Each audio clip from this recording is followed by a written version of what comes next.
Assalamualaikum warahmatullahi wabarakatuh. Saya Nur Siti Hadijah Gurning, NIM 18050169.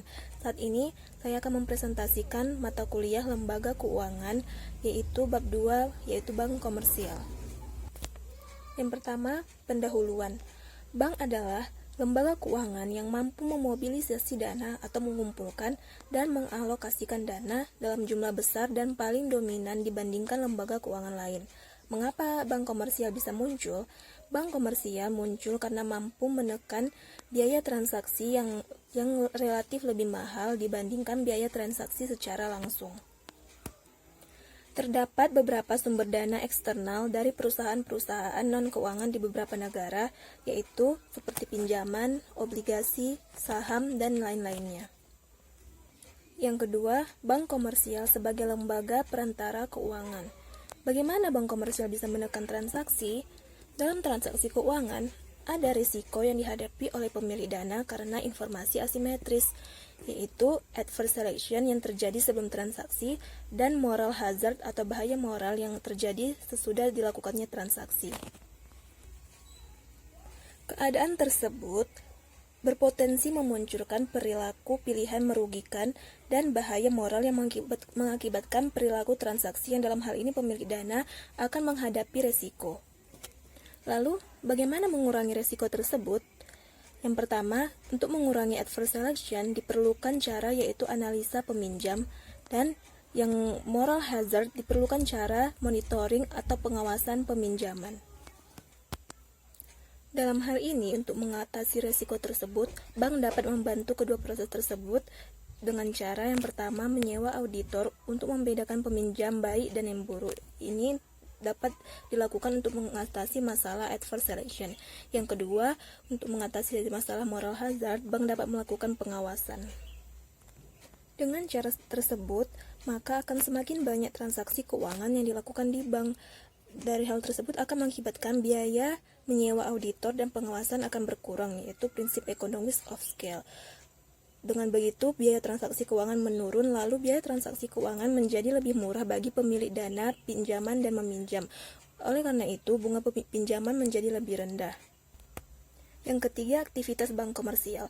Bank komersial berfungsi mengumpulkan dana dari deposan atau supplier dana dengan menerbitkan kewajiban dana dan mengalokasikannya ke pihak debitor atau demander dana sehingga menjadi aset bank.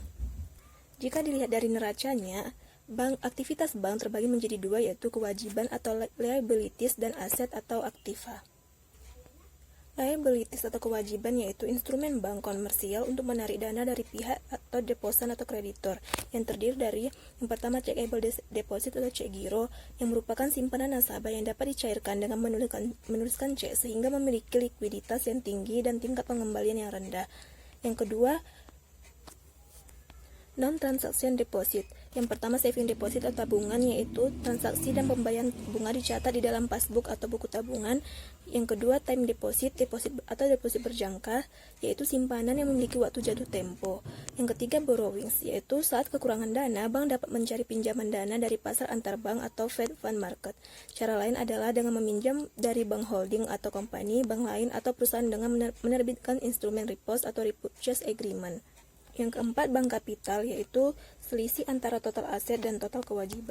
Selanjutnya pada bagian aset atau aktiva terdapat 5. Yang pertama, cadangan atau reserve, yaitu cadangan minimum, yakni kewajiban bank umum komersial untuk menyimpan bagian tertentu dari adanya di bank sentral. Yang kedua, cadangan lebih, yakni dana tunai milik bank untuk memenuhi transaksi hariannya atau aset paling liquid. Yang kedua, cash item in process of collection, yakni aliran dana yang belum diterima oleh bank. Yang ketiga, deposit atau other banks, yakni penyimpanan dana milik bank kecil di bank besar dilakukan untuk memperoleh jasa atau koresponden bank, transaksi valuta asing, dan pembelian sekuritas yang sebenarnya hanya melibatkan bank besar. Yang keempat, securities atau surat berharga yang merupakan aset yang memberikan pendapatan cukup besar. Yang kelima, loans atau kredit merupakan aset utama dari bank komersial yang memiliki likuiditas paling rendah karena hanya bisa dicairkan pada saat jatuh tempo dan memiliki risiko default tinggi. Selanjutnya, physical asset atau non-earning asset merupakan harta tetap atau inventaris kantor yang terdiri dari peralatan dan perlengkapan yang diperlukan untuk menjalankan usaha perbankan. Selanjutnya yang kelima, tugas utama manajemen atau pengelolaan bank. Yang pertama, manajemen kewajiban atau utang, yang bertugas sebagai pengelolaan kewajiban yang merupakan tugas manajer bank untuk memperoleh dana secara optimal.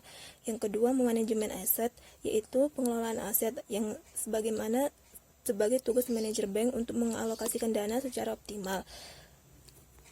Yang ketiga, manajemen likuiditas, yaitu tugas manajer untuk memenuhi penarikan dana nasabah secara optimal, maka bank harus memiliki dana kas atau tunai yang cukup. Yang terakhir, manajemen kecukupan modal, yaitu pengelolaan kecukupan modal merupakan tugas manajer bank untuk memenuhi kecukupan modal. Baiklah, sekian yang dapat saya sampaikan. Assalamualaikum warahmatullahi wabarakatuh. Terima kasih.